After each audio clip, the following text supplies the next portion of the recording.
ఇక వాక్యంలోనికి వచ్చేద్దాము. ఈ రోజున నేను రాత్రి కాలం ముందు ప్రార్థించగా దేవాతి దేవుడు నాతో మాట్లాడినటువంటి మాట, ఈ రోజున అంశం ఏమిటంటే యెహోవా చెవియొగ్గి ఆలకించుచున్నాడు. ఏమిటండి? యెహోవా చెవియొగ్గి ఆలకించుచున్నాడట. మనం ఏమనుకుంటామండి? చెవియొగ్గి ఆలకించుచున్నాడు అని అంటే మీరేమనుకుంటున్నారు ఒకసారి చెప్పండి. ఇంకేం ఆలకించుచున్నారు? నేను చేసేది మొత్తం, నేను మాట్లాడే మాటలు మొత్తం యెహోవా నీ ప్రార్థన ఆలకిస్తున్నారు. ఇంకేమనుకుంటున్నారండి? ఇంకేమనుకుంటున్నారు? ప్రతి మాట ఇంకేమనుకుంటున్నారు? ప్రతి చోట ఆయన చూస్తా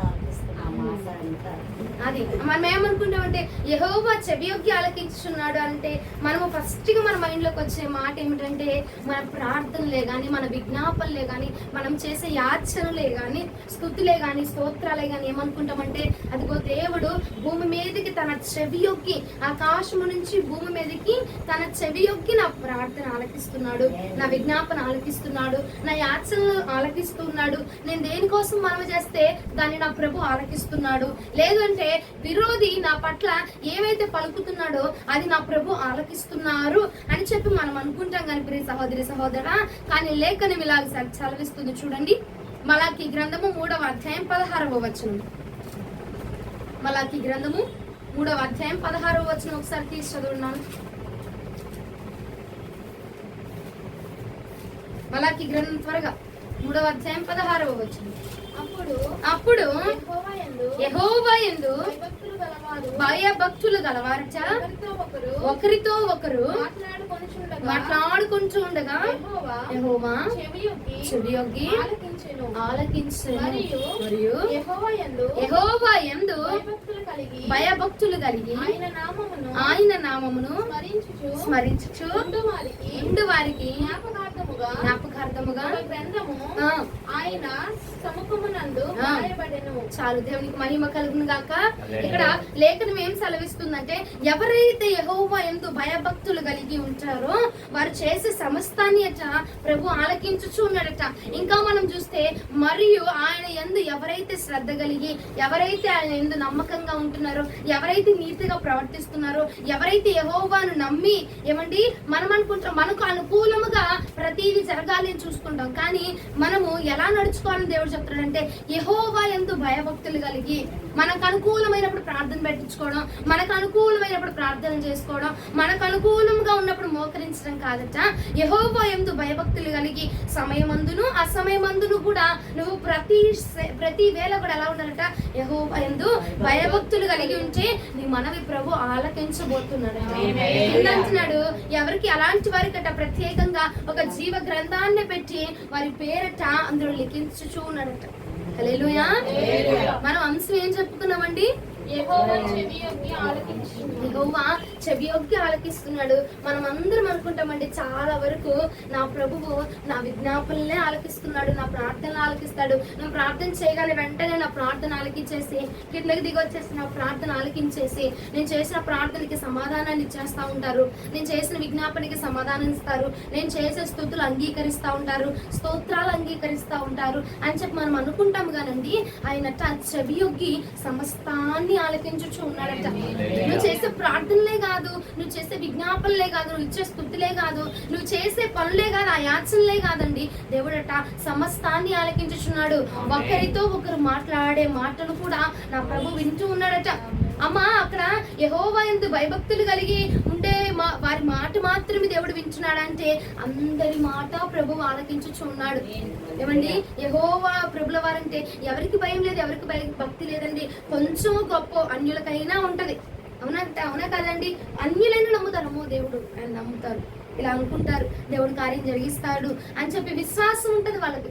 అంటే దేవుని యందు భయము ఉన్నది, వారికి భక్తి ఉన్నది. వారందరి మనవి కూడా అంటే దేవుడు అంటున్నాడు యెహోవా యందు ఎవరైతే భయభక్తులు కలిగి ఉంటారో వారు ఒకరితో ఒకరు మాట్లాడుకునే మాటలు కూడా నేను వింటూ ఉన్నాను అంటున్నారు. చూడండి మలాకీ గ్రంథము 3వ అధ్యాయం 16వ వచనం ఒకసారి చదువు తల్లి. అప్పుడు యెహోవా యందు అప్పుడు యెహోవా యందు భయభక్తులు గలవారు భయభక్తులు గలవారి యొక్క ఒకరితో ఒకరు మాట్లాడుకొనుచు ఉండగా యెహోవా చెవి యొగ్గి ఆలకించుచు ఉన్నాడు. దేవునికి మహిమ కలుగును గాక, దేవునికి మహిమ కలుగును గాక. హల్లెలూయా, హల్లెలూయా అంటున్నాడు. ఒకరితో ఒకరు మాట్లాడుకునే మాటలు కూడా మనం అనుకుంటాము ఇంట్లో కూర్చొని మన ఇద్దరమేగా ఉంది, ఇంకెవరు వినట్లేదు అని చెప్పి వాళ్ళ గురించి వీళ్ళ గురించి మనం మాట్లాడుకుంటాం. లేదంటే మన రహస్యాలే మాట్లాడుకుంటాం, మనం చేసినవే చెప్పుకుంటూ ఉంటాం. ఎవరు లేరు కదే, నీకు నువ్వు నేను మన ఇద్దరమే ఉన్నాము అని చెప్పి ఈ ఇద్దరమే ఉండి మాట్లాడుకుంటున్నాం అనుకుంటారు కదండి. కానీ నీతో పాటుగా నీ గదిలో మూడో వ్యక్తి సంచారం చేస్తా ఉంటాడు. ఒకరితో ఒకరు మాట్లాడుకునే మాటలు కూడా ఆయన వింటూ ఉన్నారటండి. హల్లెలూయా. ఏ రకమైన సంబంధము కలిగి ఉన్న పర్వాలా, ఆ ఇద్దరు చెత్త కలిసి ఎవరైతే మాట్లాడుతున్నారో వారిద్దరి మాటలు ఒకరితో ఒకరు మాట్లాడుకునేవి వింటా ఉన్నారట. ఏమండి, ఒకరితో 100 మంది నుంచొని ఇంకొక 100 మంది వచ్చి స్పీచ్లు చెప్పే కాదు, ఒకరితో ఒకరు ఏకాంతముగా మాట్లాడుకునే మాటలైనా బహిరంగంగా మాట్లాడుకునే మాటలైనా ఏమండి ఒకరితో ఒకరు మాట్లాడుకోవడం అంటే ఏముంటాయి అండి? అక్కడ ఆమె గురించి ఏమో చెప్ప, ఏమో గురించి ఆమె చెప్ప, ఏమేమో తెలుసా ఇటు పోయి ఇటు వచ్చిందంట, వాళ్ళు తెలుసా అంత బంగారం కొన్నారంట, ఇవన్నీ మాట్లాడుకుంటా ఉంటాం కదండి. మనం అనుకుంటాము ఏదో మాటలో మాట వాళ్ళు తిట్టేసుకుంటూ వాళ్ళు అనుకుంటూ ఉంటాం. మాటలో మాట పొల్లుపోవడం, అటుపోవడం, ఇటుపోవడము మాట్లాడుతూ వాళ్ళండం వీళ్ళండం. అంత పొగరెందుకు దానికి? ఇవ్వచ్చుగా, చూపించచ్చుగా. చూపిస్తే ఏమన్నా అరిగిపోద్దా? చూపిస్తే ఏమన్నా తరిగిపోద్దా? ఏదో మనం ఏదో లాగేసుకునే వాళ్ళలాగా అని అనుకుంటా ఉంటాం కదండి. ఈ ఉదయకాలం ముందు ప్రభు అంటున్నాడు, నువ్వు చేసే ప్రార్థనే కాదు, నువ్వు చేసే పనులే కాదు తల్లి, నువ్వు మాట్లాడుకునే మాటలు కూడా నేను వింటూ ఉన్నాను. ఒకరితో ఒకరు మాట్లాడుకునే మాటలండి, అందరితో మాట్లాడుకునే మాటలు పక్క నుంచో, ఒకరితో ఒకరు మాట్లాడుకునే మాటలు, రహస్యముగా నువ్వు మాట్లాడుకునే మాటలు, రహస్యముగా వారి గురించి వీరి గురించి చెప్పుకునే ప్రతి సంభాషణ కూడా ప్రభు వింటూ ఉన్నారట. నువ్వు దేని గురించి ఆలోచన చేస్తున్నావు? ఒకరితో ఒకరు ఉన్నప్పుడు చాలా మాట్లాడుకుంటారు. ఇద్దరే ఉన్నారనుకోండి, చాలా రకమైన మాటలు వస్తాయి. అది భార్యాభర్తలే కావచ్చు, స్నేహితులే కావచ్చు, ప్రేమికులే కావచ్చు, ఇంకా తల్లి కుమార్తెలే కావచ్చు, తల్లిదండ్రులే కావచ్చు, ఎవరైనా ఏమండి చాలా రహస్యపు మాటలు వస్తూ ఉంటాయి. ఆ రహస్యపు మాటల్లో పాపము చొరబడుతుందేమో. రే సహోదరుడ జాగ్రత్త. ఈ ఉదయకాలం ముందు ఆయన అంటున్నాడు, నేను ఆలకించుచు ఉన్నాను అని చెప్పి దేవుడు అంటున్నాడు. మనము ఇష్టానుసారంగా మాట్లాడుతూ ఉంటాము, పనికిమాలిన మాటలన్నీ, నోటికి రాకూడని మాటలన్నీ మాట్లాడుతూ ఉంటాము ఒంటరిగా ఉన్నాం కాబట్టి. ఎందుకంటే అక్కడ పాస్టర్ గారు లేరుగా, అమ్మా పాస్టర్ గారు లేరు కదా, మా యొక్క సంఘ సభ్యులు ఎవరు లేరు కదా, మా చర్చిల వాళ్ళు ఎవరు లేరు కదా, కాబట్టి నా ఇష్టానుసారంగా మాట్లాడుకోవచ్చు, మనకు అనుకూలంగా మాట్లాడుకోవచ్చు. ఇంకొంతమంది ఏమంటే మూర్ఖపు తరంగా ఏం చేస్తూ ఉంటారు, సేవకులనే తెచ్చుకుంటా ఉంటారు ఇద్దరిద్దరు కలిసి. అదేం ఆనందం నాకు అర్థం కాదు, కానీ సేవకులనే తెచ్చుకుంటా ఉంటారు. ఇంకొంతమంది దేవుడినే తెచ్చుకునే వాళ్ళు ఉంటారండి. ఇద్దరు ఎక్కడైతే జత కూడి మాట్లాడుతున్నారో భద్రం బిడ్డ. ఉదయ కాలం ముందు దేవుడు చెప్తున్నారు, ఇదిగో యెహోవా నీ యొక్క మనవులనే కాదు, ఇదిగో చెవి యొగ్గి నీ మాటలను కూడా దేవుడు ఆలకించుచున్నాడు. రహస్యముగా ఏ పాపపు ఆలోచనలు, ఏ యొక్క తలపులు, ఏ కుట్ర, ఏ కుతంత్రాలు వారికి ఇది చేద్దాము వీరికి అది చేద్దాము అని చెప్పి మన మనస్సులో తలంచుకుంటూ ఉంటాం చూసావా, అవి కూడా నా ప్రభు ఆలకించుచున్నాడండి. అవి కూడా ఆలకించుచున్నాడు, అవి కూడా వింటున్నాడు. ఆయన విని ఊరకుండా దేవుడు అండి, విని గబ్బకే ఏమంటే నువ్వు ఏదైతే విత్తుతున్నావో అదే పంట కోపించేటువంటి దేవుడు ఆయన. ఖచ్చితంగా కోపిస్తాడు ఆయన. ఆయన మామూలు దేవుడు కాదండి. ఆయన బిడ్డల పక్షముగా నిలబడి వ్యాజ్యమాడేటువంటి వాడు. ఆయన బిడ్డలకు విరోధముగా నువ్వు కార్యములు చేస్తా ఉంటే, ఆయనకు బిడ్డలకు విరోధముగా మీరు మాట్లాడుతూ ఉంటే నా ప్రభు చూస్తూ ఊరుకునేవాడు అండి. నీకు విరోధముగా ఇంకొకటి మాట్లాడుతూ ఉంటే నా ప్రభు చూస్తూ ఊరుకునేవాడు కాదు. ఆయన బిడ్డలకు విరోధముగా ఎవరైతే నిలబడి మాట్లాడుతున్నారో వారిని చూస్తూ ఊరుకోడండి. వారి పక్షముగా నిలబడి నా ప్రభు కార్యం చేస్తా ఉంటాడు. దేవుడి సత్తా ఏమిటో వాళ్ళని అన్నందుకు దేవుని యొక్క విలువేమిటో వారికి ప్రత్యక్షపరచబడే రోజు అతి త్వరలో ఉన్నది. కాబట్టి నువ్వు భద్రముగా విను. నీ పైనను ఇగో ఎక్కడైతే ఒంటరిగా ఉండి మాట్లాడుతున్నావో, ఒంటరిగా నువ్వు ఉన్నప్పుడు కూడా నా ప్రభు నీ యొక్క మాట వింటూ ఉన్నాడు.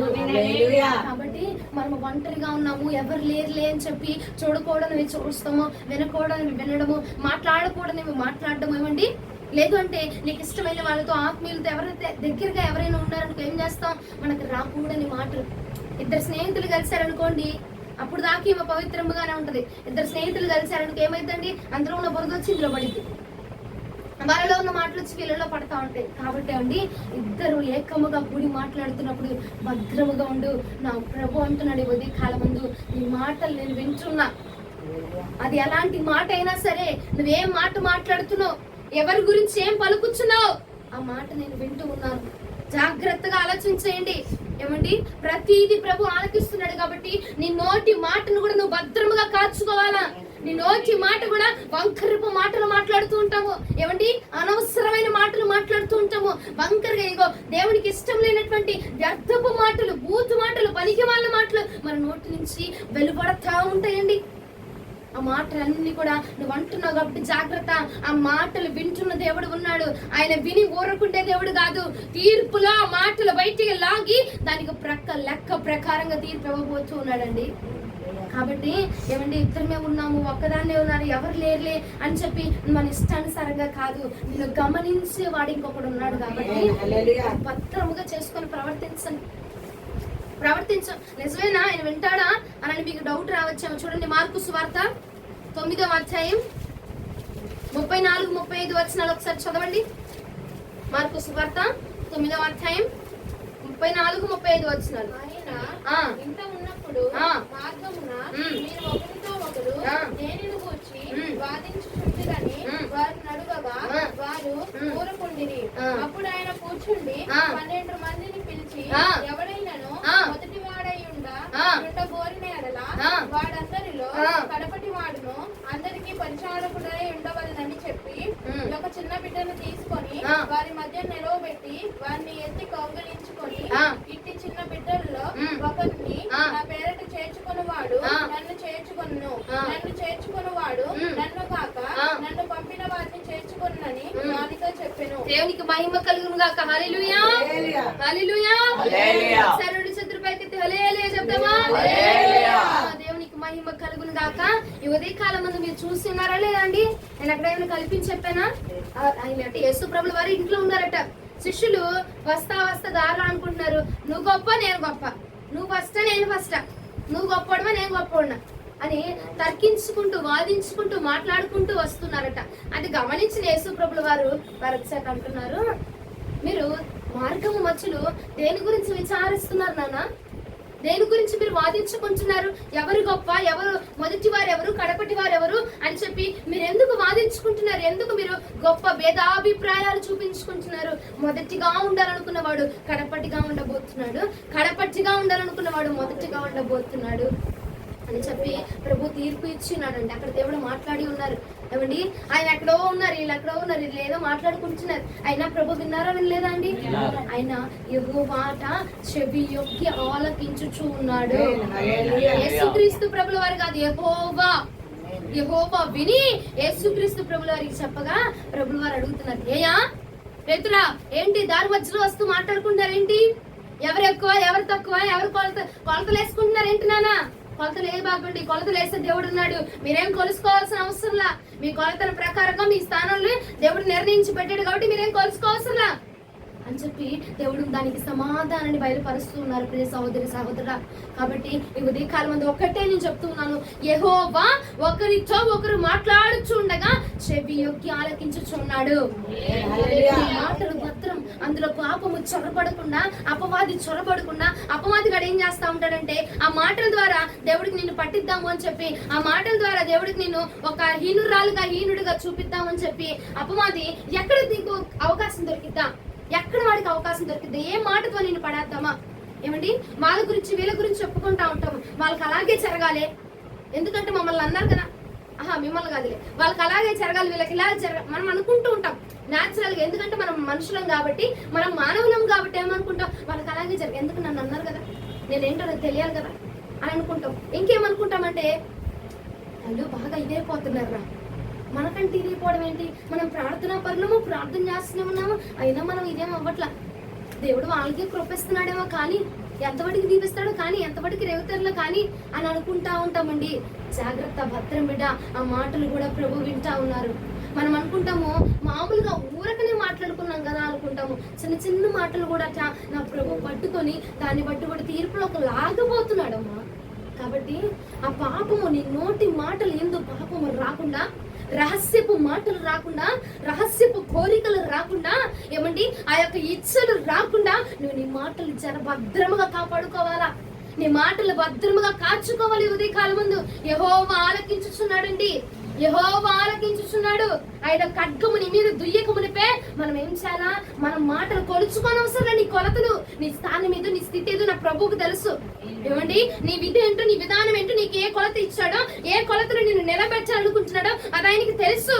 నువ్వు సమయానుకూలముగా నడుచుకుంటే చాలు. నువ్వు ఆలోచన చేయవసరం లేదు. నువ్వు వారి గురించి, వీరి గురించి, వారు ఎదుగుతున్నారని వారి మీద పడి మనం ఏడవలసినంత అవసరంలా. నీ స్థితి, నీ స్థాయి కొద్ది రోజుల్లో మారబోతుందేమో. నీ పరిస్థితి కూడా నీకంటే ఒక స్థితిని నా ప్రభు ఉంచాడమ్మా. వారి గురించి, వీరి గురించి నువ్వు మాట్లాడుకొని, తర్కించుకొని నువ్వు వాదించాల్సినంత అవసరం లేదు. నా ప్రభు మీరు ఎలా తర్కించుకుంటున్నారు? మీరు ఎందుకు వాదించుకుంటున్నారు? మీలో ఎవడు గొప్ప, ఎవడు గొప్ప అని మీరు ఎందుకు మాట్లాడుకుంటున్నారు? ఆ మాటలు మీరు మాట్లాడుకోవాల్సిన అవసరం. వారు ఎదుగుతుంటే వారిని చూసి నువ్వు అసహించుకోవాల్సినంత అవసరం లేదు. వారు బలపడుతుంటే నువ్వు వాడిని చూసి అమ్మో వాడితోనే మాట్లాడుతున్నారు, వాళ్ళే అభిషేకిస్తున్నారు, వాళ్ళే పిలుస్తున్నారు. ఏమండి చర్చిలో ఇదే క్యాజువల్ గా జరుగుతూ ఉండేది. ఎవరైనా ప్రార్థనా పరుని పాస్టర్ గారు ఇదిగో ఆమె రావాలి, పొద్దాకా ఆ ఒక్క పేరే పిలిచారనుకో ఏమనుకుంటారు? పొద్దాకా ఆయనకి ఆమె అమ్మా, పొద్దాకా ఆమెకు ఆమె. నేను పొద్దాకా బియ్యలక్కని అంటా అనుకో, పొద్దాకా ఆమె, పొద్దాకా ఏమే. ఎందుకండి పొద్దాకా? నీ స్థానం వచ్చేదాకా ఆగు. నీ స్థానం వస్తే నిన్ను ప్రభు ఎక్కడ నిలవబెట్టాలో అక్కడ నిలవబెడతాడు. ఈ రోజున ఆవిడకి ఆ స్థానం ఇచ్చాడేమో. ఏమో నీ స్థానం కూడా నా ప్రభు మార్చచ్చు కదా, నీ స్థితి కూడా ప్రభు మార్చచ్చు కదా. కాబట్టి వారి గురించి, వీరి గురించి నువ్వు తర్కించుకోవద్దు. ఒకరితో ఒకరు మాట్లాడుతున్నప్పుడు జాగ్రత్తగా మాట్లాడండి. ఇగో ఇద్దరమే ఉన్నాం కదా, ఎవడు వినట్లేదు కదా, నేను తిట్టుకునే వచ్చి నా ముందు వచ్చి వినట్లేదు కదా అని చెప్పి అనుకుంటాం కదండి.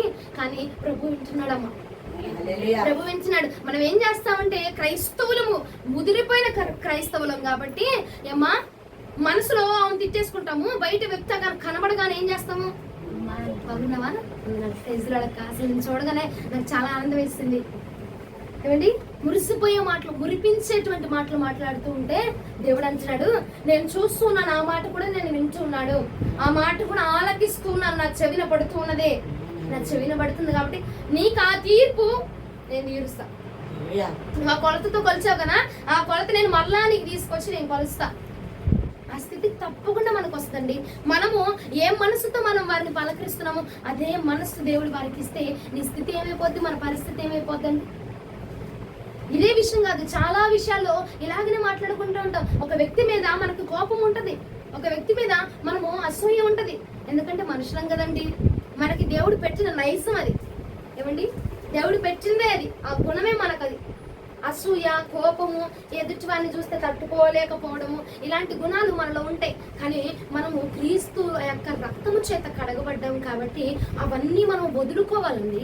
ఆ యొక్క గుణములు, ఆ శారీరక అలవాట్లు, ఆ యొక్క తల్లిదండ్రుల పితృ ఆచారంగా వచ్చిన అలవాట్లన్నిటిని మనం వదిలేసుకోవాలి.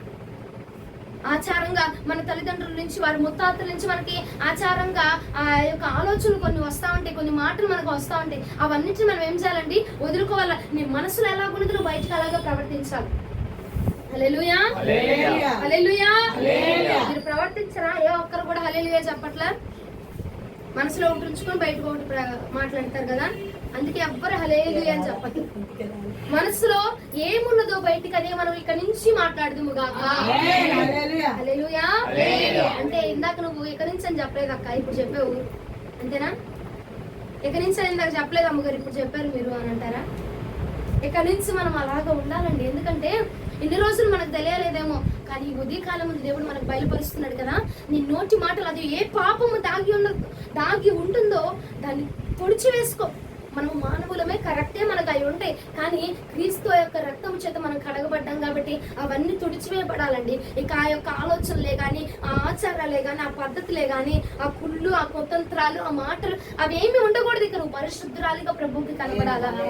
ఆ కుళ్ళు కుతంత్రాలతో మనము ఆలోచన చేసి మనం ముందుగా ప్లాన్లు చేసేసి ప్లాన్డ్ గా మనము అన్ని ఊహించుకోవాల్సినంత అవసరం లేదు. ప్రీ ప్లాన్ గా దేవా జరిగిపోవాలి అని నువ్వు అనుకోవాల్సినంత అవసరంలా. నీ అద్భుతం ఏంటో, నీ దేవుడు ఏంటో, నీ పక్షముగా నీకు విరోధముగా ఉన్నవాడికి ప్రభు చూపించే కాలం త్వరగా ఉన్నది. కానీ దానికి ముందే నువ్వే అనేసి ఏమంటే ఆ పాపాన్ని, ఆ యొక్క శాపాన్ని నువ్వే కొని తెచ్చుకోవాల్సినంత అవసరంలా. నువ్వేది విత్తుచున్నావో అది మనం కోస్తాము. కాబట్టి బిడ్డ జాగ్రత్తగా ఆలకించి ఉదయకాలం ముందు నువ్వేమి ప్రీ ప్లాన్డ్ గా ముందే అనుకోవాల్సినంత అవసరంలా. దేవుడు ఆల్రెడీ ప్లాన్ చేసి పెట్టేశాడు అక్కడ. ఆ ప్లాన్ కి నువ్వు ఇంకా పుయ్యాల్సిన అవసరం లేదు. రంగులు ఆల్రెడీ దేవుడు ఎంతో మల్టీ కలర్స్ తో అద్భుతముగా అందముగా దేవుడు నీ కోసం ప్లాన్ సృష్టించేశాడు. అక్కడ అందముగా జీవితాన్ని సృష్టించాడు. కాబట్టి నువ్వు ఇంకా దానికోసం నువ్వు ప్రత్యేకంగా రంగులు వేయాల్సిన అవసరం లేదు. దేవుడు ఆల్రెడీ సిద్ధపరిచేసించాడు. ఏం జరగాల? నీకు విరోధముగా తల్లి, నీకు విరోధముగా మాట్లాడుతుంటే నా ప్రభు చూస్తూ ఊరుకునేవాడు కాదు. తన బిడ్డలకు విరోధమైన ఆయుధం ఏది వర్ధిల్లునని లేఖనం సెలవిస్తుంది కదా. ఏది నీకు విరోధంగా ప్రవర్తిస్తున్నాం, ఏ వ్యక్తులైనా, ఏ వస్తువైనా, ఏ యొక్క ఆయుధమైనా అది వర్ధిల్లవనివ్వకుండా నా ప్రభు చేయబోతున్నాడు. అది ఎప్పుడంటే మనము ఈ కోణంలో నడుచుకున్నప్పుడు, ఒకరితో ఒకరు నువ్వు మాట్లాడుతున్నప్పుడు నా ప్రభు వింటున్నాడు అని నీవు భక్తి కలిగి యథార్థముగా నీతిగా నువ్వు ప్రవర్తిస్తే గనక ఆ నీతి నిన్ను కాపాడబోతున్నది, రక్షించబోతున్నది. నిన్ను నా ప్రభు వద్ద ధైర్యముగా నిలబెట్టబోతున్నది. నువ్వు చెప్పావు ఆ ఉదయ కాలం ముందు ఆదివారం పలానా 25వ తారీఖున 5వ నెలలో నువ్వు మాట చెప్పావు, నేను ఆలకించుచున్నానని చెప్పావు. ఆ రోజు నుంచి ఈ రోజు వరకు నేను చాలా భద్రముగా ఉన్నాను. నా భక్తిలోనే గాని, నా మాటలోనే గాని, నా యథార్థతలోనే గాని నేను చాలా భక్తిగా ఉన్నాను ప్రభువా అని చెప్పి నువ్వు దేవుడికి సాక్ష్యం ఇచ్చే రోజు రాబోతుంది. కాబట్టి బిడ్డ ఈ రోజు నుంచి నువ్వు జాగ్రత్తగా కాపాడుకో. ప్రతి ఒక్కరు కూడా ఒకరితో ఒకరు మాట్లాడే సంభాషణలో మూడో వ్యక్తి చొరబడుతూ ఉన్నాడు. ఇద్దరే కాదు, ఇద్దరే అనుకుని సంబరపడిపోవద్దు. మీరు ఆహారం తింటేటప్పుడు కూడా ఏం చేస్తాం, మన ఇద్దరమేగా ఉన్నాం అని అనుకుని మీరు మాట్లాడుకుంటారు, కానీ మూడో వ్యక్తి వింటున్నాడు. అక్కడ మూడో వ్యక్తి నీ మధ్యలో సంచారం చేస్తున్నాడు. మేము మా ఇంట్లో నలుగురు మేగా ఉన్నామంటే 5వ వ్యక్తి సంచారం చేస్తున్నాడు. మేము మా ఇంట్లో ఇద్దరమే ఉన్నామంటే మూడో వ్యక్తి సంచారం చేస్తా ఉన్నాడు బిడ్డ. కాబట్టి ప్రతి రోజు ప్రతి సమయం ముందు ఒకరితో ఒకరు మాట్లాడుతున్నప్పుడు జాగ్రత్తగా, నీ పక్కకి ఎవరైనా వచ్చారనుకో, నువ్వు ఒకదాని ఉన్నావు, రెండో వ్యక్తి వస్తున్నాడంటే నువ్వు ప్రార్థన స్టార్ట్ చేసేయాలి. నీ పక్కకు రెండో వ్యక్తి వస్తున్నాడంటే, నీ ముందుకు రెండో వ్యక్తి వస్తున్నారంటే నువ్వేం చేయాలా? ఫోన్ లో రెండో వ్యక్తి అటెండ్ అవుతున్నాడు, ఫోన్ కాల్ లిఫ్ట్ చేస్తున్నాడు అనగా నీ ప్రార్థన స్టార్ట్ అయిపోవాలా. యా మా ఇద్దరు సంభాషణలు నీవు ఉండండి, ఏ వ్యర్థపు మాటలు రావడానికి వీల్లేదు, ఏ పాపము తలంచడానికి వీల్లేదు. మా ఇద్దరు మాటల్లో ఏ ఒక్క నీకు వ్యర్థమైన మాటలు ఏది రానివద్దు అని చెప్పి ప్రార్థన నువ్వు చేసి నువ్వు మొదలు పెట్టగా ఏమండి ఆ మాటలలో పరిశుద్ధతను నా ప్రభు ఏర్పాటు చేస్తాడు. ఖచ్చితంగా అది మన వల్ల అయితే అవ్వదు. అలా పరిశుద్ధంగా మాట్లాడడం మన వల్ల అయితే అవ్వదండి. దేవుడు ప్రార్థన చేస్తాం కదా, దేవుడు ఖచ్చితంగా పరిశుద్ధతను ఏర్పాటు చేస్తాడు. లేని వాటిని ఉన్నట్టుగా క్రియేట్ చేసేవాడు. లేని ఆలోచనలు, పవిత్ర ఆలోచనలు నా ప్రభు నీ మైండ్ లోకి కలగజేసి ఆ సమయం ముందు నా ప్రభు నిన్ను పరిశుద్ధముగా ఉంచిపోతున్నాడు. హల్లెలూయా. ఒకరితో ఒకరు జాగ్రత్తగా ఆలోచించు. నీ దగ్గరికి ఇంకొక వ్యక్తి వస్తున్నాడు, వచ్చేస్తున్నాడు, ఆడొచ్చేస్తున్నాడు అనగా నువ్వేం చేయాలా? ప్రార్థన మొదలు పెట్టాలి. నువ్వేం చేయాలా? ఫోన్ కాల్ లిఫ్ట్ చేస్తున్నారు అనగా ఫోన్ చేసే ముందు, అయ్యా నేను ఇప్పుడు ఈ వ్యక్తికి ఫోన్ చేస్తున్నా, మా ఇద్దరి మాటల్లో ఏ పాపం రాకూడదు. మేము మాట్లాడుకుంటుండగా ఒకరితో ఒకరు మాట్లాడుకుంటే నువ్వు వింటానని చెప్పావు కదా, మా ఇద్దరు ఫోన్ కాల్ అయినా బయట అయినా ఎక్కడైనా మేమిద్దరం మాట్లాడుకుంటున్నాం కాబట్టి మా ఇద్దరు మాటలు ఏ పాపం రానివ్వద్దు, అపవాది ఆలోచన అస్సలే రానివ్వద్దు. నీ మాటలు మేము పలకాలా, నిన్నే మేము మహిమపరచాలా, నీకు ఇష్టమైన మాట మేము పలకాలా. అక్కడ ఆ మాట బట్టి నేను తీర్పులో నిలబడకుండా, ఏమండి ఈ మాట అంతే, న్యాయపీఠం ఎదుట నేను నిలబడకుండా ఈ సంభాషణ జరుగును గాక. హల్లెలూయా. తీర్పులో నేను నిలబడకుండా ఉండినట్లుగా ఈ సంభాషణ ఉండును గాక అన్న ప్రార్థన చేసి కొనసాగించి తల్లి.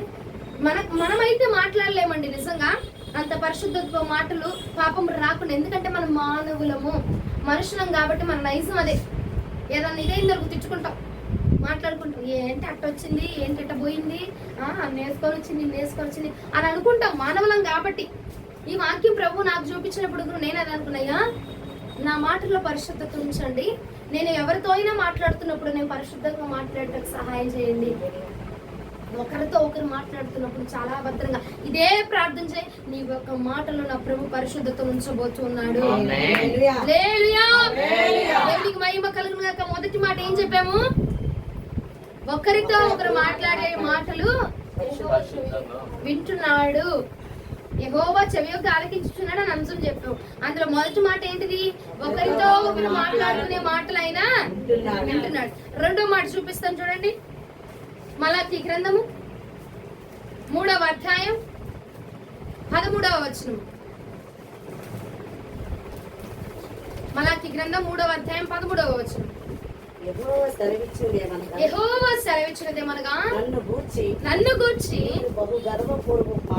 మీరు బహు గర్వపు పూర్వమైన మాటలు పలికి నిన్ను గూర్చి ఏం చెప్పామయ్యా మేము? దేవుని సేవ చేయుట. చాలు.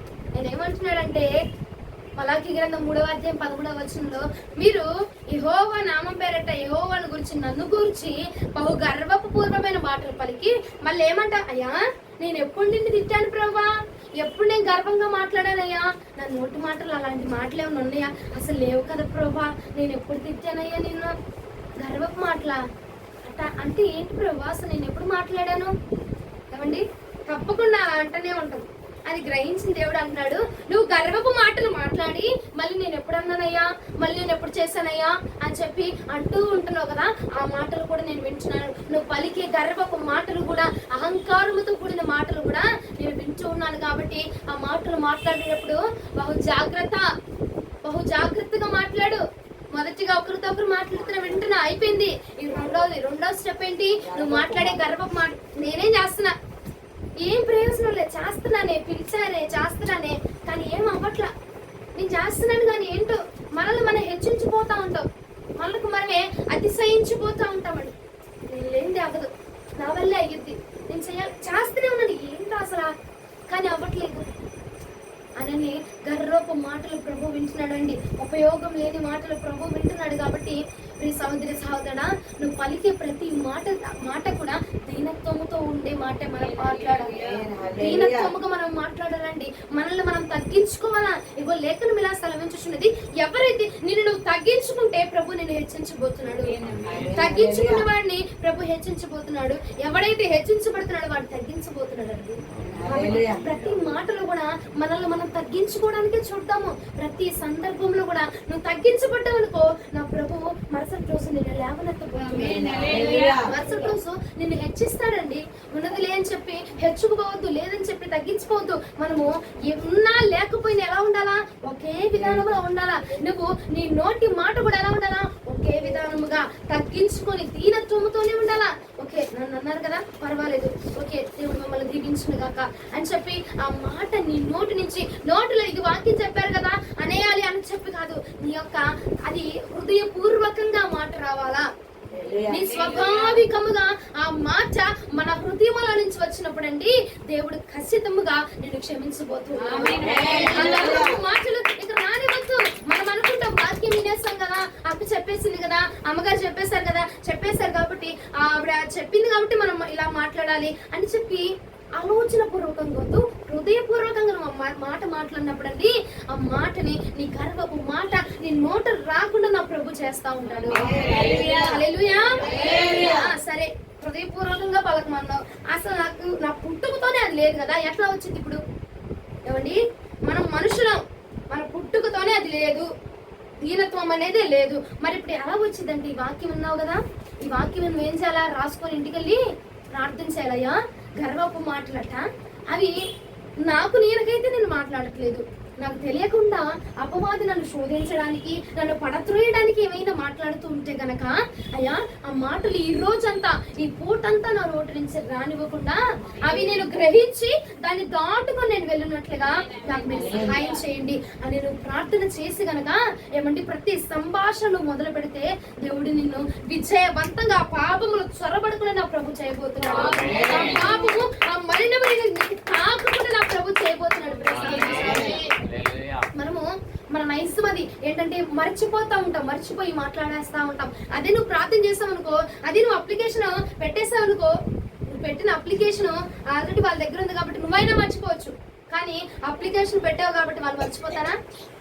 నీ జాబ్ అప్లికేషన్ పెట్టావు, జాబ్ లెటర్ పెట్టావు, నువ్వు మర్చిపోతావు. కానీ ఒక 4 నెలలకు 5 నెలలకు 2 నెలలకు 3 నెలలకు నీ మెయిల్కి వస్తుంది.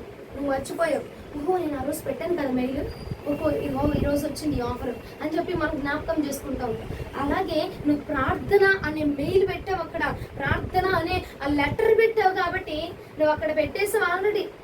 ఆ యొక్క అగ్రిమెంట్ నువ్వు పెట్టేసావు, అక్కడ అపాయింట్మెంట్ లెటర్ నువ్వు పెట్టేసావు కాబట్టి నువ్వైనా మర్చిపోవచ్చు. ఆ గర్వపు మాటలు మాట్లాడకుండా చెయ్యయ్యా అన్న మాట నువ్వు ఆల్రెడీ ఆయన దగ్గర పెట్టావు కాబట్టి నువ్వైనా మర్చిపోవచ్చు. ఆ మాట పెట్టావు లేనిది అన్నది. కానీ ప్రభు మర్చిపోతాడా?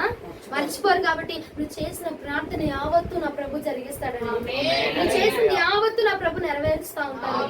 కాబట్టి మనం అనుకునే ఆ గర్వపు మాటలు ఏమిటి, నేనే చేయాలా, నా వల్లే అవ్వాలా, ఇంత ఇచ్చాడు దేవుడు, ఏంటో చేయలేకపోతా ఉన్నాను, వెళ్ళలేకపోతా ఉన్నాను. ఏమండి, అలాంటి మాటలు కూడా ఇచ్చిన దాన్ని మనం తగ్గించుకొని దేవుడు కృపను బట్టి నాకు ఇది ఇచ్చారమ్మా, చేసుకోవడానికి నాకు బలం కూడా దేవుడు దయచేస్తున్నారు. ఆ మాట ఎంత చక్కగా ఉంది, ఏంటో ఎక్కువైపోతుంది, చేయలేకపోతాను, అంతేలే, ఏంటి మా కర్మ, ఇంత చేసుకోవడం మా కర్మ. వాళ్ళకేముంది, వాళ్ళకి పనే లేదు పాటేం లేదు, అయినా దేవుడు వాళ్ళని దీవిచ్చేస్తా ఉంటాడు, ఏంటో నాకు అర్థం కాదు అని అనుకుంటాం అనుకోమండి. మనం ఎంత కష్టపడినా రూపాయి రాట్ల. వాళ్ళకి చూడు ఎంత చక్కగా ఉందో, దేవుడు అయినా అట్లాంటి వాళ్ళే దీవిస్తాడులే. ఏమండి, మళ్ళాంటి వాళ్ళని ఎందుకు దీవిస్తాడు, మళ్ళాంటి వాళ్ళని ఎందుకు పట్టించుకుంటాడు దేవుడు అనేటువంటి మాటలు కూడా బిడ్డ నా ప్రభు వింటున్నాడు. కాబట్టి నీ నోటి మాట అవునంటే అవును, కాదు. దేవుడు ఏం చెప్పాడండి, అందుకే దేవుడు అన్ని ఎరిగినాడు. కాబట్టి ఇవన్నీ మీకు ఎందుకు రానా, మీరు ఈ మాటలన్నీ పడ్డారనుకో అన్ని పడిపోతారు. కాబట్టి ఒకటి మీకు సలహా ఇస్తాను, ఏమిటి, నీ నోటి మాట అవునంటే అవునని చెప్పు, కాదంటే కాదు చెప్పు. పోద్దేక ఆ మాటతో పోద్ది. ఏ పాపం నేను చుట్టుకోకుండా వాళ్ళు ఒక మాట అన్నావు అనుకో, ఇంకా ఏం చేస్తారు, ఇంకో 10 మాటలు ఆగింది. ఆ 10 మాటలకు నువ్వు ఇంకో 10 మాటలు యాడ్ చేస్తావు. అవునా, ఇక అక్కడ ఓ ప్రసంగం తయారైపోద్ది, అక్కడ ఉపదేశం తయారైపోద్ది. అవునంటారు కాదంటారండి.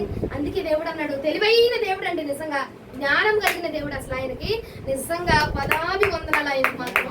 ఆయన అన్నాడు కదా, నీ మాట అవునంటే అవునని చెప్పురానా, కాదంటే కాదని చెప్పు. ఆ పోద్దికి అక్కడితో అయిపోద్ది. ఇక నువ్వు లాగి తెగి తెంచుకున్నావు అనుకో, ఇక ఏమైతే చిలుకు గాలివానైపోతుంది. అక్కడితో కాకుండా అవునా తెలియదు నాకు అని అనుకుంటే అయిపోయాక, అవునా సరే లేక నుంచి అట్టయిలో అయిపోయాక, అవునంటారు కాదంటారండి. అలాంటి మాట మనందరికి వచ్చును గాక, మనందరం అది గ్రహించదుము గాక. అలా మనం మాట్లాడితే గనక ఏ పాపం మనల్ని ఆలదండి బాబు. అలాంటి మాట అవునంటే అవును, కాదంటే కాదని, అంతే. నీ వల్ల అవదురా అన్నాడు అనుకో, సరే అవదండి, వందరా అయిపోయింది, నీ వల్ల జరిగిద్దండి, ఓకే నేను ప్రయత్నిస్తానండి అని అంతే, అయిపోయింది. అవుదా, ఇంట్లో అంత చేశా, నన్నంటారేంటి ఇప్పుడు ఇంత చేశా అని నువ్వు సాగదీసావు అనుకో, అందులో వ్యర్థమైన మాటలు వస్తా ఉంటాయి.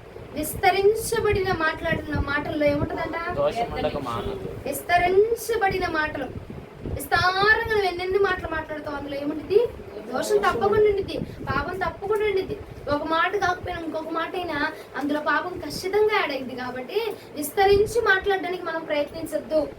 విస్తరించి మాట్లాడడానికి మనం ప్రయత్నించకుండా మన మాట ఎప్పుడు కూడా అవునంటే అవును, అలాగన ఉండును గాక, అలాగన మనం మాట్లాడుదుము గాక. రెండవ మాట ఏంటిది, గర్వపు మాటలు మనం మాట్లాడకుండా ఉందుము గాక. మొదటి సమూయేలు గ్రంథము 2వ అధ్యాయం 3వ వచనం. దేవుడు నిజంగా అసలు జ్ఞానమైన వాడు అండి, తెలివైన వాడు. అందుకే ఎప్పుడు ఎలాంటి మాట మాట్లాడాలో ఆయనకి తెలుసు. మొదటి సమూయేలు గ్రంథము 2వ అధ్యాయం 3వ వచనం. యెహోవా అనంత జ్ఞానియగు దేవుడు, క్రియలను పరీక్షించువాడు, ఇకను అంత గర్వముగా మాట్లాడకూడి గర్వపు మాటలు మీ నోట రానియకుడి. ఏమంటున్నాడు ఇక్కడ, గర్వపు మాటలు మీ నోట రానివద్దయ్యా, ఎందుకంటే యెహోవా అనంత జ్ఞాని. అయ్యా నువ్వేం మాట్లాడుతున్నావో నీ హృదయ రహస్యాలను పరీక్షించి మరి దాన్ని బయటికి తీసుకొచ్చే దేవుడు ఆయన. కాబట్టి బయటికి మాట్లాడు, అయ్యో తెలియకుండా అనేసానయ్యా, ఏమయ్యా పొరపాటు అనేసి ఏదో ఫ్లోలో వచ్చేసింది అయ్యాటగా అని చెప్పుకుంటూ ఊరుకునే దేవుడు కాదు అక్కడ. ఆయన అనంత జ్ఞాని. నీ హృదయాన్ని ఆ 4 పొరలు 5 పొరలు ఎన్ని పొరలు ఆ పొరలు చీల్చి మరి లోపల నీ లోపల ఏముందో చూచి గ్రహించి దాన్ని బట్టి తీర్పిచ్చే దేవుడు ఆయన. పూర్తి సాక్ష్యాధారాలతో తీసుకొచ్చి న్యాయాన్ని జరిగిస్తాడు. తీరుస్తాడు ఆయన. భూమి మీద ఉన్న న్యాయవాదులైన ఓడిపోతే ఒకటి వదిలేస్తారేమో కానీ నా ప్రభు అట్లాంటి వాడు కాదు. పూర్తి సాక్ష్యాధారాలతో వస్తాడు. ఫుల్ ఎవిడెన్స్ తీసుకొని వచ్చేస్తాడు. ఫుల్గా ఎవిడెన్స్ మొత్తాన్ని అంతా లాగొచ్చి, ఇదిగో నేను చెప్పాను కదా, నేను అనంత జ్ఞానం, నేను చెప్పానుగా, నీ హృదయంలో 4 పొరలు ఉన్నాయా, ఇటినా 4 పొరలు ఉన్నాయా, 5 పొరలు ఉన్నాయా, 6 పొరలు ఉన్నాయి. ఆ పొరలన్నీ చీల్చి మరి నీ లోపల ఏముందో, ఏ ఉద్దేశంతో మాట్లాడావో, ఏ ఉద్దేశంతో ఆ మాట అన్నావో ప్రతిది బయటికి లాక్కొచ్చి మరి నేను తీర్పు ఇవ్వబోతున్నాను. రాసుకుంటారా బాబు అంటే రాతనే ఉంటారు. నా మొక్కలు కూడా చూడరట. రాయద్దు అనే ఇక అసలే రాయరట. పెన్ను వెళ్ళిపో, నువ్వు అసలు ఎవరో కూడా తెలియదు అన్నట్టు పుస్తకాలు అవుతుంది. రాయండి అని అనుకో, పడి రాతనే ఉంటారు. రాయండి, వినండి, ఆలోచన చేయండి. మొత్తం ఉండాలి, అన్నిట్లో మనం ఉండాలి. ఏమండి, అన్నిట్లో ఉండాలి, మితముగా ఉండాలి. అప్పుడే మనం దీవించబడతాం, హెచ్చించబడతాం. ఆయన ఏమంటున్నాడు మొదటి సమయాల గ్రంథంలో, యెహోవా అనంత జ్ఞాని. మనం చెప్పి చిన్న సొల్యూషన్స్ కి ఏమయ్యా ఫ్లోలాగా వచ్చేసింది, గర్వపు మాట అన్నానా అనే ఉంటాను, ఏదో ఫ్లోలాగా వచ్చేసిందయ్యా, తెలియకుండా అనేసాను, ఏదో ఉద్దేశంలో అనేసానయ్యా అని అంటే గనకమ్మా, ఆయన అనంత జ్ఞానం నువ్వు మర్చిపోయి అట్లాంటి చిన్న చిత్తగా సమాధానాలు చెప్పావు అనుకో, తెరుస్తాడక. నీ హృదయం చెట్టా తెరిసి, హృదయంలో 4 గదులు ఉన్నాయో, 5 గదులు ఉన్నాయో, 16 గదులు ఉన్నాయో గానీ ఉంటాయి 16 గదులు. ఆ గదులన్నీ తెరిసి, ఆ చర్మం పొరలన్నీ తీసి, నీ లోపల ఏ ఆలోచనతోటి ఆ మాట బయటికి వెలువడిందో దాన్ని బట్టి దేవుడు తీర్పిస్తాడటండి. ఎంత గొప్ప న్యాయవాదండి ఆయన. మన హృదయం లోపల ఉన్న అంత రంగాన్ని పరిశీలించి మరి దేవుడు అట్ట తీర్పును దయచేస్తా ఉంటాడట. మనం ఏదో అనుకున్నామయ్యా, అయిపోయిందయ్యా, అలా వచ్చింది ఇలా వచ్చింది అనుకుంటే వదిలిపెట్టడు, దాన్ని బట్టి తీర్పు ఇవ్వడు. నీ హృదయాన్ని పరిశీలించి ఆ మాట ఎందుకు అన్నావు, ఎందుకు వచ్చింది, ఏ ఆలోచన చొప్పున అన్నావు అన్నది పరిశీలించి పరిశోధించి మరి దేవుడు న్యాయం తీర్చబోతున్నాడు. కాబట్టి ఇక గర్వపు మాటలు విడిచిపెట్టు. ఆ గర్వపు మాటలు మాట్లాడుతూ అని చెప్పి సమూయేలు గ్రంథంలో ఇక్కడ మాట్లాడుతూ ఉన్నారు. ఏమని, ఇదిగో గర్వపు మాటలు ఇక్కడ విడిచిపెట్టండి. ఆయన వాదించేవాడు కాదు, ఇదిగో న్యాయం తీర్చే దేవుడు కాబట్టి, ఆయన అనంత జ్ఞాని కాబట్టి అది నువ్వు ఆలోచన చేసి గర్వపు మాటలు విడిచిపెట్టు. అయ్యా అయిపోయిందయ్యా, తప్పైపోయిందని నువ్వు చేతులు కాళ్ళు పట్టుకుని జరిగే పని కాదు. అక్కడ పరిశోధించి న్యాయం జరిగించబోతున్నాడు ఆయన. కాబట్టి మన నోట గర్వపు మాటలు ఉండకుండా మన నోటి మాట ఎలాగా, అవునంటే అవును, ఇలాగన మనం ఉంటే అండి ఏ పాపం మనల్ని ఏలుబడి చేసింది చెప్పండి. మన నోటి వెంబడ అపవాది నోటి మాటలు రాకుండా ఉండాలంటే నీ నోటి మాట ఒకటే, 2 మాటల గురించి మనం అవును కాదు అంతే. ఈ 2 మాటలతోనే మనం ముగించుదుము గాక. ఈ 2 మాటలు మన నోటి నుండి వచ్చును గాక. మొదటిగా ఏం ఆలకించున్నాడు ఆయన, రెండోది గర్వపు మాటలు కూడా ఆలకిస్తున్నాడట. ఫ్లోలో వచ్చింది, ఎడంబడి వచ్చింది, కుడి కాలబడి వచ్చింది, మధ్యలో కాలబడి వచ్చింది అంటే ఏందక్కడ ఆ మాటలు వాళ్ళ గురించి వద్దు, నీ గురించి వద్దు. ప్రశాంతంగా అయ్యా నాకు ఈ స్థితి ఇచ్చావు, ఈ స్థితిని బట్టి నీకు స్తోత్రం, నువ్వేం చేయాలనుకున్నావు నీ చిత్తమే నా పట్ల జరిగించు. ఆ చిన్న ప్రార్థన చేయి చాలు. లేదంటే వాళ్ళు ఆ మాటలు అంటున్నారు, పర్వాలా ఆ మాటలు అంటున్నారు, ప్రభు నువ్వు చూసుకో. ఆ మనసుతో మనం ప్రార్థన చేస్తాండి ముందుగా మనం తప్పించబడతాం. అక్కడ అపవాది చేతికి చిక్కకుండా, నరకంలో మనం పడకుండా మనం తప్పించబడతాము. హల్లెలూయా. మనం తప్పించబడ్డమే కదండి ముందు మనకు కావాలా. ఎందులో ఇరుక్కోకుండా తప్పించుకోవడం మనకు కావాలి. అంటారు కదంటారు, వెళ్తారా లేదంటే వెళ్ళం కదా. 3వ మాట చూపిస్తాను చూడండి. మలాకి గ్రంథము 3వ అధ్యాయం 14-15 మాటలు. మలాకి గ్రంథం 3వ అధ్యాయం 14-15. దేవుని సేవ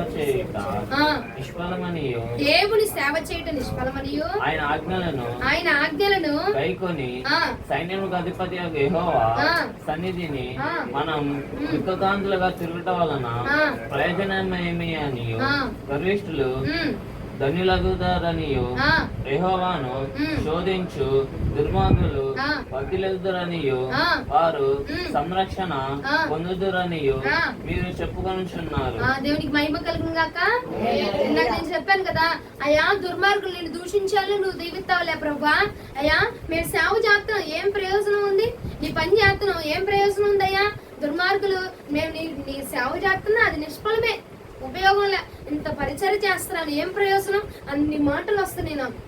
అన్ని నిందలు పొందాల్సి వస్తుంది, అందరితో అవమానించబడాల్సి వస్తుంది. నేను చేసే పని కరెక్ట్ గానే ఉంటున్నా, కానీ నేను నిందించబడాల్సి వస్తుంది. ఏం ప్రయోజనం అయ్యాక నేను చేసి?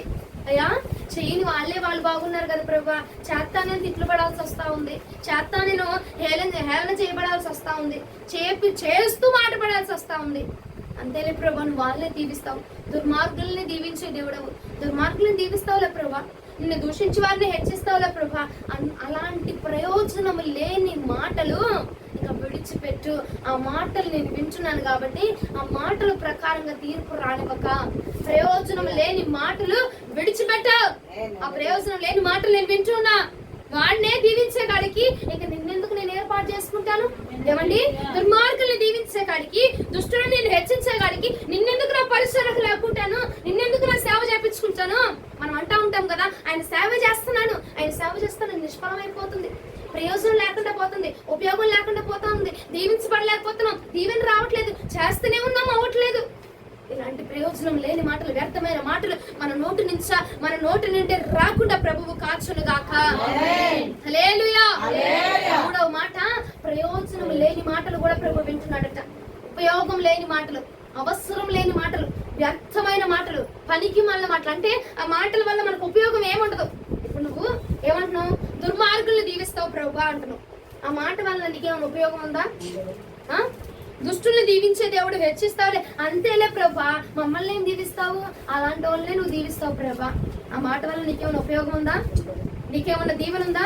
ఆశీర్వాదం ఉందా? ఏముండదు. కానీ మనం మాట్లాడుతుంటాం అలాంటి ప్రయోజనం లేని మాటలు, అలాంటి వ్యర్థమైన మాటలు విడిచిపెట్టి ఉదయ కాలమందా ఆ మాట వల్ల నీకు ఉపయోగం లేదు. నా ప్రభు వింటున్నాడు, ఆలకిస్తున్నాడు కాబట్టి ఆ మాటను బట్టి నిన్ను తీర్పులో నీకు లాగక మునిపే ఆ మాటలను విడిచిపెట్టి ఉదయ కాలమందా ప్రయోజనం లేని మాటలు, అక్కర లేని మాటలు, అనవసరమైన మాటలు మన నోటి నుంచి రాకుండా ప్రభు మన నోటిని కాయునుగాక.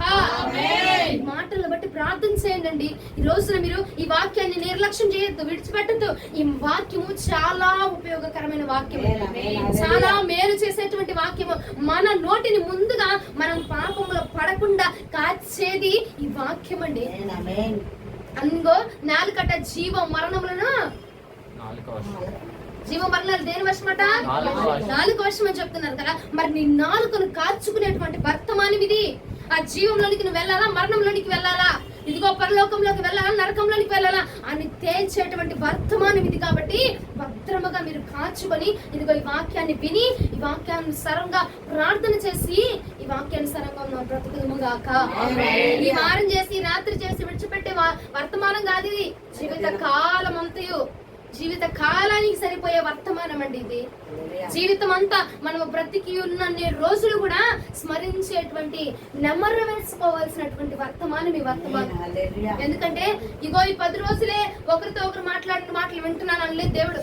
ఈ 10 రోజులు మాత్రమే, ఈ 4 రోజులు మాత్రమే గర్వపు మాటలు వింటున్నానని చెప్పలేదు దేవుడు. నీ జీవిత కాలం అంతానికి కూడా దేవుడు తీర్పిచ్చే వర్తమానం కాబట్టి ఇది. జీవిత కాలం అంతా నువ్వు ఎవరితో మాట్లాడుతున్నావో ఆ మాటలో పరిశుద్ధత ఉండాలంటే ఈ వాక్యాన్ని ఎత్తుబట్టి మనం ప్రార్థన చేయాలా.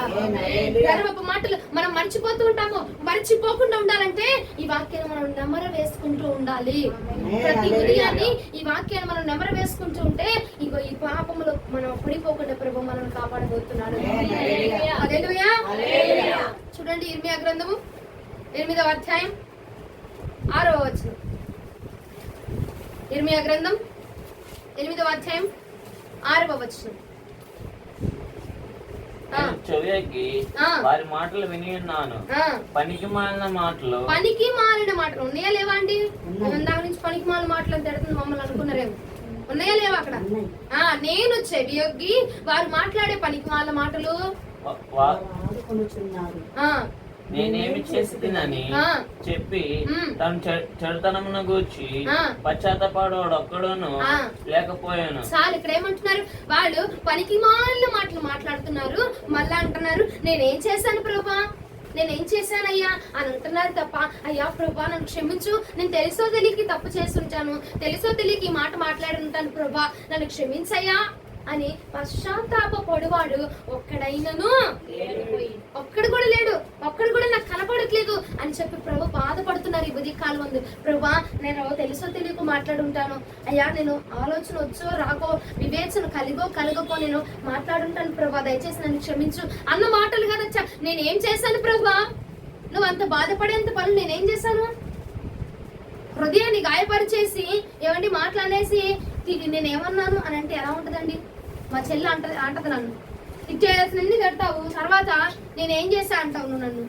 అట్లాగా మనం కూడా ఏం చేస్తున్నాం అంటే ప్రభుకి అనేయాలన్నీ అనేస్తున్నాం, చేయాల్సినన్ని చేసేస్తున్నాం, కానీ పశ్చాత్తాపడట్లేదండి. సారీ చెల్లి, నన్ను క్షమించు అన్న మాట ఆమెకి ఎంత సంతోషాన్ని కలిగించింది. అలాగే ప్రభు కూడా, అయ్యా నేను తెలుసో తెలియక చేసి ఉంటాను ప్రభు, నన్ను క్షమించవా అన్న మాట ప్రభుకు కూడా అంతే సంతోషము కలిగించబోతుంది. చేసావో చేయలేదో నీకు తెలుసో, మనము చెయ్యనంత పవిత్రము కాదులేండి, చేసే ఉంటాం. కాబట్టి నువ్వు ఏం చేయాలా? అయ్యా తెలుసో తెలియకో చేశాను, నన్ను క్షమించవా అన్న పశ్చాత్తాపడే హృదయము మనకి ఉదయ కాలం కలుగునుగాక. ప్రయోజనం లేని మాటలు, పనికిమాలిన మాటలు, అంటే ఆ మాట వల్ల ఉపయోగం ఉందా లేదా మనకి అన్నది మనము చూసుకొని ఆ మాట మనం మాట్లాడితే ఆ తీర్పులో నీకు రాకుండా మనం ఉంటాము.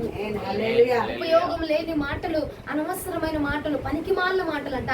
ఇప్పుడు ఆయన ఏం చెప్తున్నారు అక్కడ 13వ వచనం మలాకి గ్రంథంలో ఏముంది అక్కడ? దేవుని సేవ చేస్తున్నాం, నిష్ఫలం, ఉపయోగం లేదు. అంతేలే ప్రభా, నువ్వు దుర్మార్గుల్ని దీవిస్తావు, దుష్టుల్ని హెచ్చిస్తావంటే ఆ మాట వల్ల నీకు ఉపయోగం ఏంటి? దుర్మార్గులను దీవిస్తే వాడు వచ్చి నీకు రూపాయి ఇవ్వడు కదా, ఏమండి? వాడిని ఆశీర్వదిస్తే నీకు వచ్చి 10 రూపాయలు ఇవ్వడు కదా. కాబట్టి అలాంటి ఉపయోగం లేని మాటలు ఈ ఉదయ కాలం అంతా కట్టిపెట్టిక వాళ్ళు దీవించబడ్డారని వాళ్ళ గురించి వీళ్ళ గురించి అనవసరమైన మాటలు విడిచిపెట్టి మనమేంటి, మన భక్తి ఏంటి, మన యథార్థత ఏంటి, మన నోటిని ఎలా కాచుకోవాలా, మన నోటిని ఇంకా దేవుని మాటల చేత ఎలా నింపుకోవాలా అన్న దాని వైపు మనం గుర్రి పెడితే గనకండి యెహోవా నీ ప్రార్థన అంతా ఆలకించబోతున్నాడు, సమస్తాన్ని ఆలకించబోతున్నాడు. హల్లెలూయా. మొదటి మాట ఏం చెప్పుకున్నాం? రెండవది పుస్తకాల్లో చూడమాకండి. మూడవది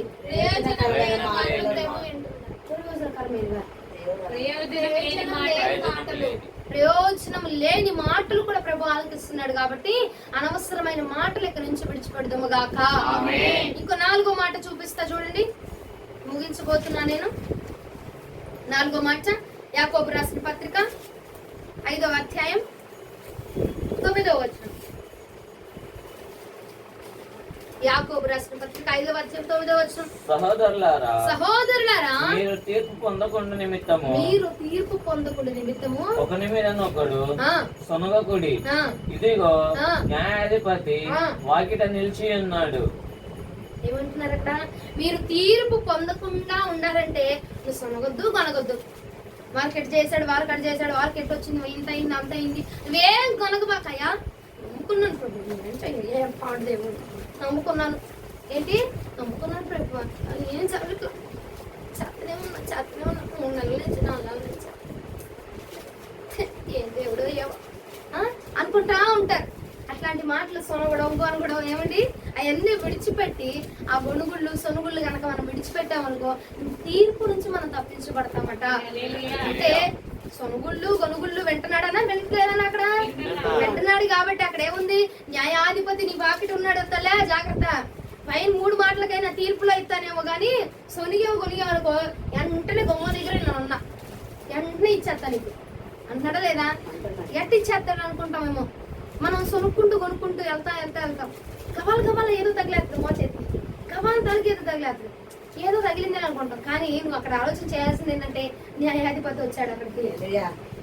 న్యాయాధిపతి వచ్చి నువ్వు అన్న మాటలకి అక్కడ నీకు ఇచ్చేస్తున్నాడు, అక్కడ వాయిచ్చేస్తున్నాడు అని మనం గ్రహించుకుంటే ఎక్కడి నుంచి సొనగకుండా గొనగకుండా ఉన్నామనుకో ఆ దెబ్బల నుంచి తప్పించబడతాము.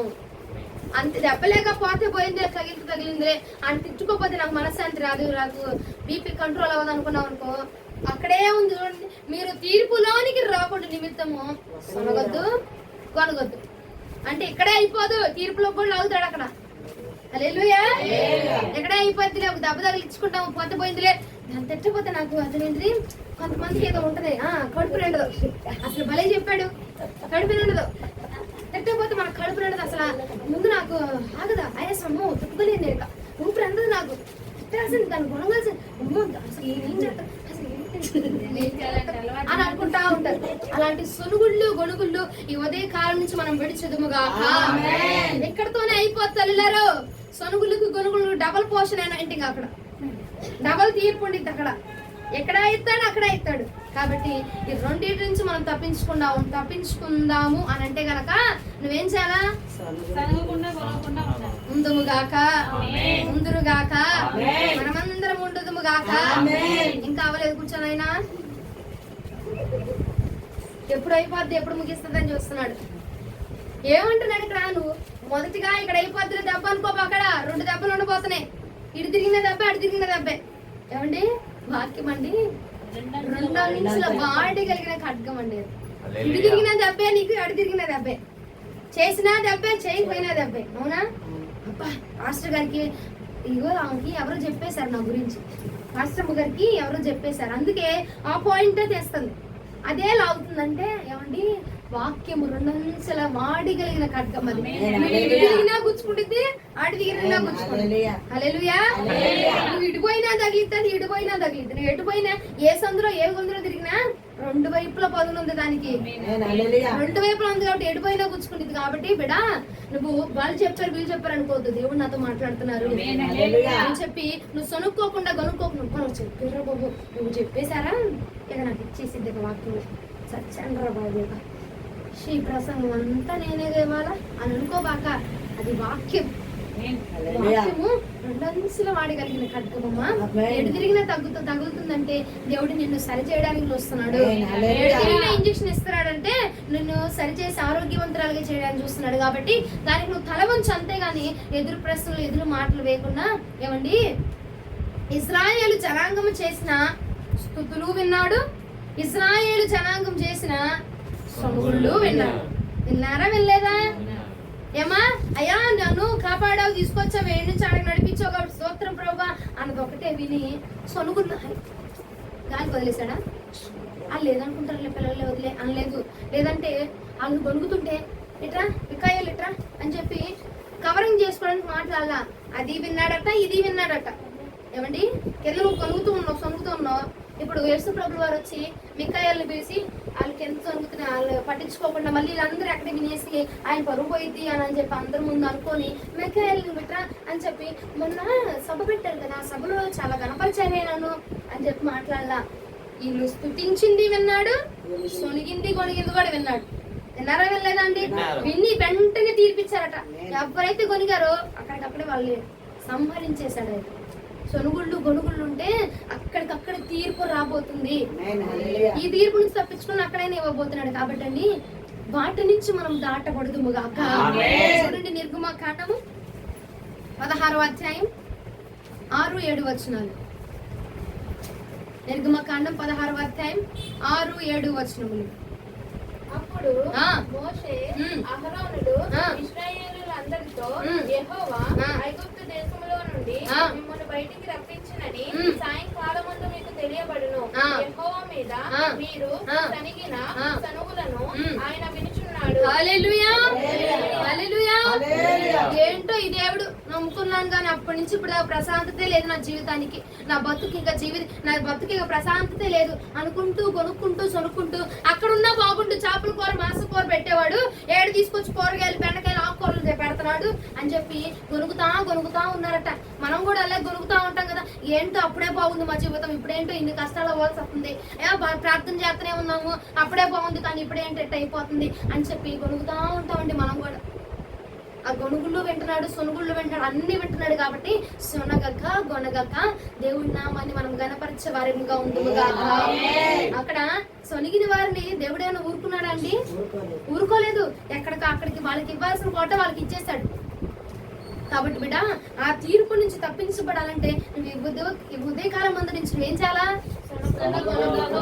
మొదటిది ఏం చేయాలా?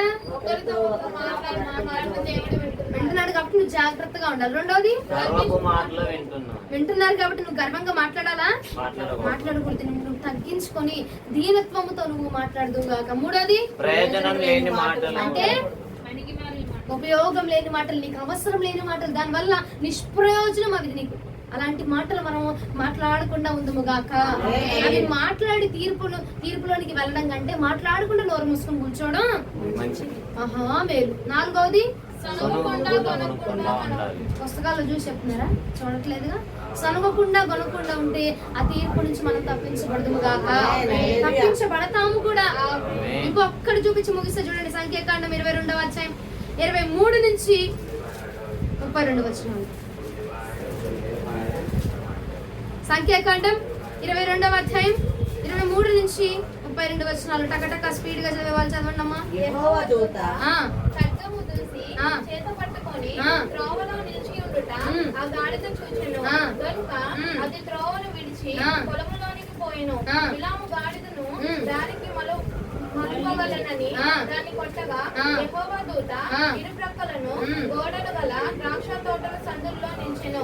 గాడిద యెహోవా దూతను చూచి గోడ మీద పడి బిలాము కాలును గోడకు అదిమెను. గనుక అతడు దాన్ని మరలా కొట్టెను.